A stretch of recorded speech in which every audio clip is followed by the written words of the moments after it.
Oke, gue punya dua berita panas buat kalian. Yang pertama ada berita baik nih, yaitu setelah kepoin IG Xiaomi Indonesia, dipastiin mereka bakal bawa Xiaomi 14. Dan kedua, kemana Xiaomi 14 Ultranya ya? Kok gue ubek-ubek IG mereka nggak ada? Jadi misi gue di video ini, selain share pengalaman sehari pakai Xiaomi 14, gue juga bakal tipis-tipis bandingin sama varian Ultranya. Kira-kira apakah cukup cuman masukin 14 reguler? Gak blunder tak? You masih.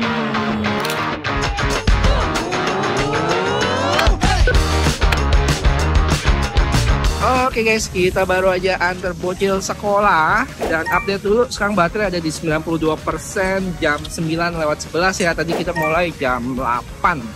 Sekarang kita mau cari sarapan dulu ya. Kok nggak puasa bang? Cobain puasa seharian bang.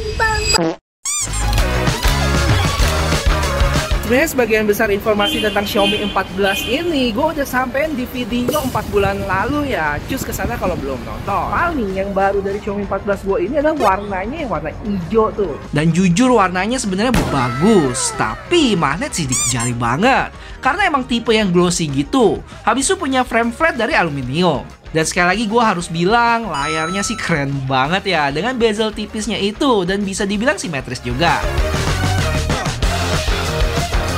Gimana dengan warna yang lain? Nanti kita mampir Xiaomi Store bentar ya. Kalau nggak salah dia ada yang warna putih sama hitam deh. Ayo.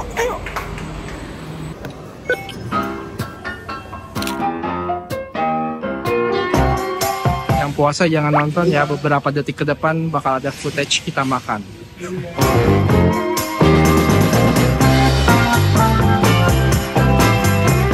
Oke, jadi secara spek sebenarnya bedanya apa sih si 14 reguler ini dengan yang versi Ultra? Gue sebutin yang penting-penting aja ya. Jelas dari sisi desain, terus ukuran dan layarnya lebih gede, baterai dan kamera juga. Kamera di sini bener-bener bikin ngiler ya buat kalian yang emang bener-bener ngerti. Misalnya, dia punya sensor 1 inch dengan variabel aperture-nya. Habis itu ketambahan lensa periskop yang bikin 14 Ultra ini bisa shoot dengan kondisi yang lebih jauh. Sisanya tipis-tipis sih, kayak ultra wide yang bisa autofocus, terus cooling system yang lebih mantap. Terus buat sampel video foto yang lebih lanjut nanti ya gue kasih lihat. Oke, sebentar kita mau belanja dulu, nyetok kebutuhan barang-barang Indo guys. Biasa beli di sini nih, Indomie.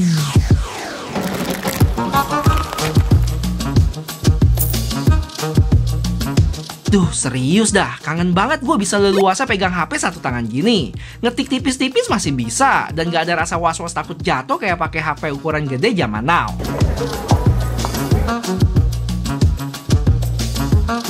Kamu balik ya?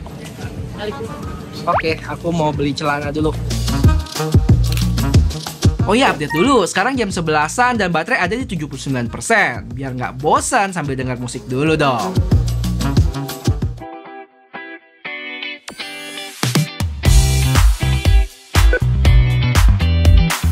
Punya foto estetik tapi ada nyempil orang? Kalian bisa cobain AI-nya Xiaomi nih, yang no play loh. Banyak juga pilihannya, dan hasilnya pun termasuk rapi. Tuh, nggak kelihatan editannya kan? Wah, kayaknya keren nih celana. Berapa ya?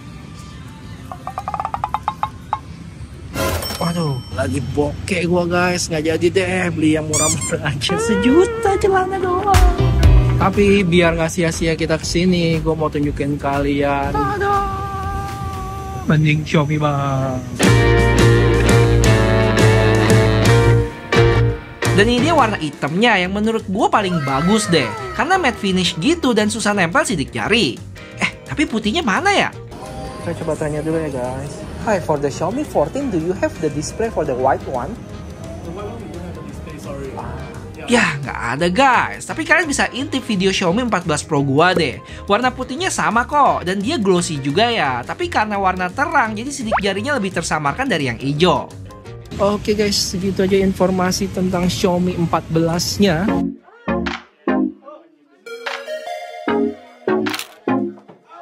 Salah satu yang cukup disayangkan nggak ada di 14 reguler adalah nggak bisa langsung loncat pindah lensa kayak di 14 Ultra. Sedangkan di 14 reguler mesti di slide dulu. Di 14 Ultra kalau mau slide juga bisa kok, jadi lebih fleksibel. Ya, semoga kedepannya 14 reguler ini bisa dapat update-annya. Terus buat kualitas video, buat mata jelata gua ini mirip ya, sama-sama bagus kok. Paling yang bener-bener ketara adalah zoomnya, yang walaupun sama-sama mentok di 15 kali, tapi hasilnya jauh lebih bersih dan detail di 14 Ultra. Dari tulisan income sampai tekstur bangunan belakang. Oh ya, untuk ultrawide juga lebih luas di 14 Ultra ya. Habis itu video selfie bisa dibilang mirip. Dynamic range juga 11-12. Agak putih, tapi paling nggak ada bentuknya tuh. Paling buat muka gua, kalau kondisi terang gini di 14 regular bisa agak kekuningan dikit. Cuma selebihnya sama-sama aja. Terus waktu utak-atik settingan ya, gue lihat ada yang menarik deh. Ada yang namanya frontal sound, yang harusnya mungkin suara kita bakal lebih ditebelin ya. Kita cobain yuk. Ini yang sekarang gue pakainya yang off. Oke, dan sekarang untuk frontal soundnya on ya. Kalian bisa dengar nggak perbedaan suaranya sama yang tadi? Oh ya guys, update dulu. Sekarang jam 12, baterai ada di 71% ya. Kita naik-naik dulu.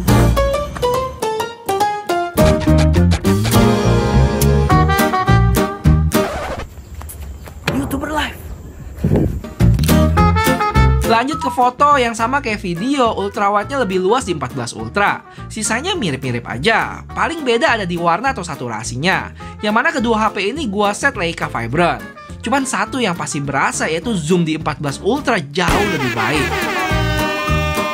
Mau buat ngintip orang pacaran sejauh ini pun lebih puas. Lihat tuh hasilnya, masih cakep banget kan di 14 Ultra. Terus yang namanya Leica, nggak lupa mention ada dua color profile ya, Leica Vibrant sama Leica Authentic. Dengan beberapa filter Leica spesial juga di sini. Cuma yang bikin gua takjub ya floating telefotonya. Ini baru objek bunga ya. Kalau ke orang lebih maknyus lagi. Nanti gua tunjukin. Oke guys, nggak usah terlalu lama. Ambil foto-fotonya, panas banget, kesian HP-nya ntar bisa mendidih nih. Dan kalau lagi panas gini dipaksa pakai juga pasti baterainya jadi lebih boros ya karena panas tadi. Yuk balik. Oh ya, masalah tingkat kecerahan layar HP ini sih nggak usah diraguin lagi ya. Kalian lihat panas kayak begini, tapi masih jelas banget kelihatan layarnya nih.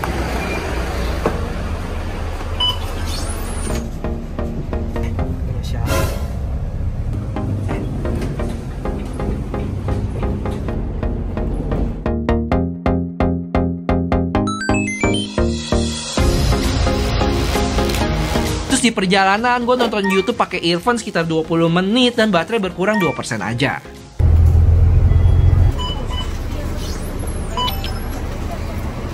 Habis itu sampai rumah, ngaso dulu bentar, main-main HP dan keluar lagi kita.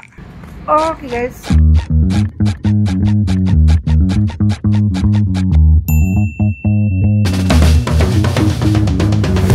Oke guys, lupa update dulu. Sekarang jam 3:15, baterai ada di 46% ya. BTW foto selfie-nya pinter juga nih. Jadi bisa auto ganti ke 0,8 kali kalau ngedetect ada dua muka gitu. Dan kalau gue tutupin muka si nyonya, balik lagi jadi 1 kali. Kayaknya jarang deh ada HP yang bisa kayak gini.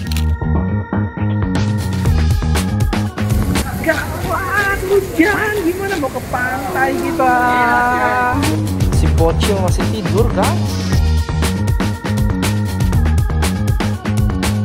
Oke guys, update dulu. Kita baru kelar tuh tadi bikin konten. Sekarang jam 5:30, baterai ada di 36% ya.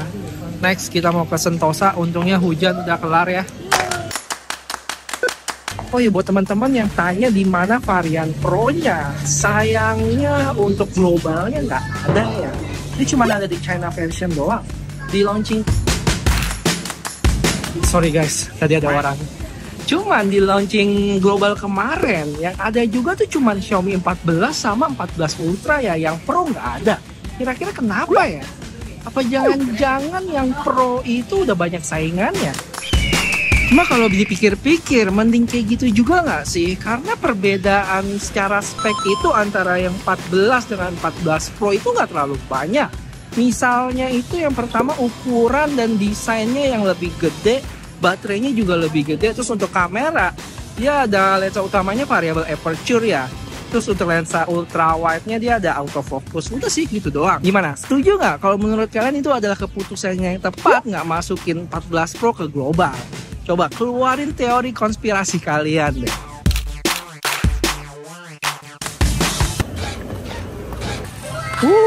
Nyampe juga kita di pantai bersama si bocil.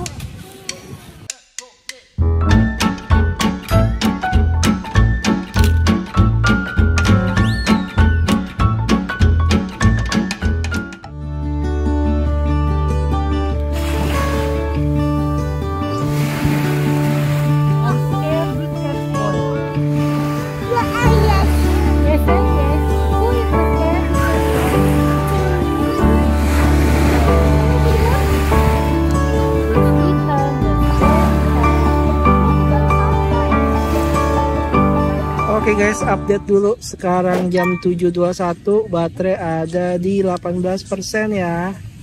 Dan kalian pasti komen. Bang, setengah 8 kok masih terang begini.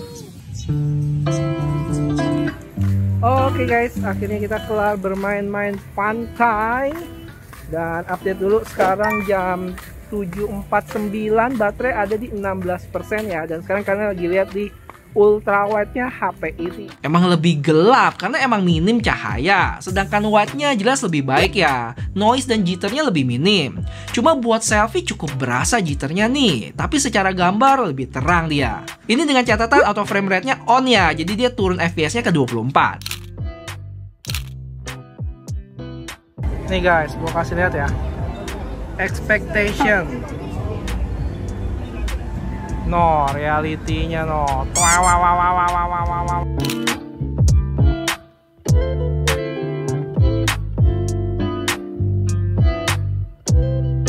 Habis itu kita balik dan pas lagi main HP tiba-tiba baterainya habis dan otomatis langsung ke hibernasi mode.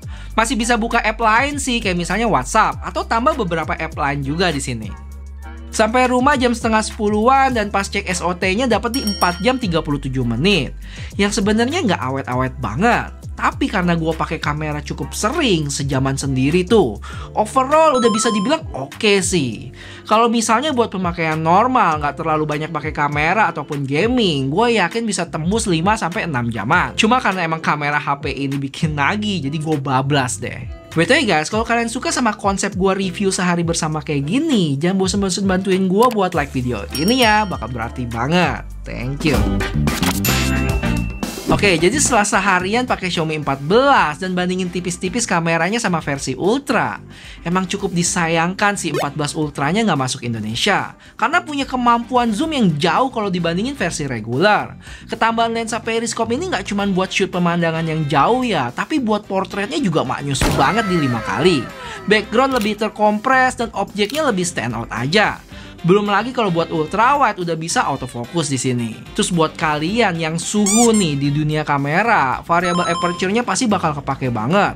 Bikin shootnya lebih fleksibel buat tentuin seberapa bokeh dan seberapa banyak cahaya yang masuk. Dimana hal-hal kayak gini nggak didapat di Xiaomi 14 regular. Tapi kemampuan tadi pun ada harga yang masih dibayar ya. Di Singapura itu aja untuk storage 512 bisa mencapai 20 juta. Gimana nggak mundur perlahan coba?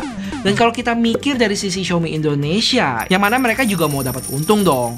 Mungkin sih ada yang bakal beli ya kalau masuk Indo, tapi pertanyaannya seberapa banyak? Pasti mereka ada minimum penjualan ya, supaya paling nggak balik modal. Dan sepertinya Xiaomi Indonesia udah ada hitungannya sendiri, terus putusin nggak masukin ini nih, jadi cuma yang 14 reguler. Yang kalau di Singapura itu harganya hampir 12 juta buat yang 12 plus 256. Terus pertanyaannya, Kenapa Singapura bisa masukin dan Indonesia enggak, Bang? nah, gue ketemu hal yang menarik di sini. Jadi kalau gue perhatiin di websitenya Xiaomi Singapura, mereka tulis untuk 14 Ultra pre-order now dari tanggal 9 sampai 22 Maret. Dan pas gue tanya di toko tadi pun nggak ready stock ya. Oh, the 14 Ultra ini tuh pre-order ya. So, sedangkan Xiaomi 14 reguler tulisannya itu buy now. Bisa langsung beli di Xiaomi Store juga. Artinya apa?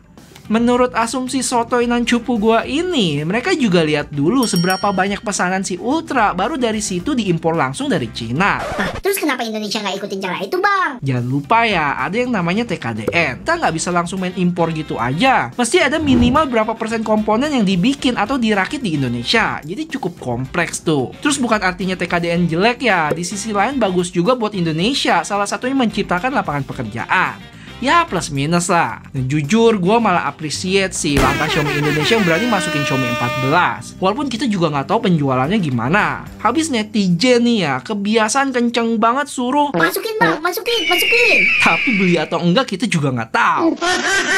Jadi nggak masukin varian Ultra menurut gue udah tepat sih, karena HP-nya terlalu kamera banget. Sedangkan buat kebanyakan user jelata kayak gue, Xiaomi 14 sih lebih pas. Punya ukuran yang menyenangkan, nggak terlalu gede buat digenggam dan nggak kekecilan buat nonton. Daya tahan baterai yang termasuk oke di 4600 mAh.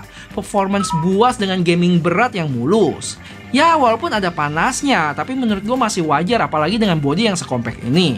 Belum lagi dari sisi kamera dengan segala fiturnya plus branding Leica dan lain sebagainya. So, kalau emang ada budgetnya dan HP ini cocok sama kebutuhan teman-teman beserta minus-minusnya yang gue bilang tadi, bisa banget alokasiin THR kalian ke HP ini. Buat harga di Indonesianya gue juga nggak tahu sih berapa. Harusnya plus minus harga Singapura di 11,5 juta. Mungkin sekitar 11 atau 12 juta. Pantengin aja tanggal 26 Maret nanti buat acara launchingnya.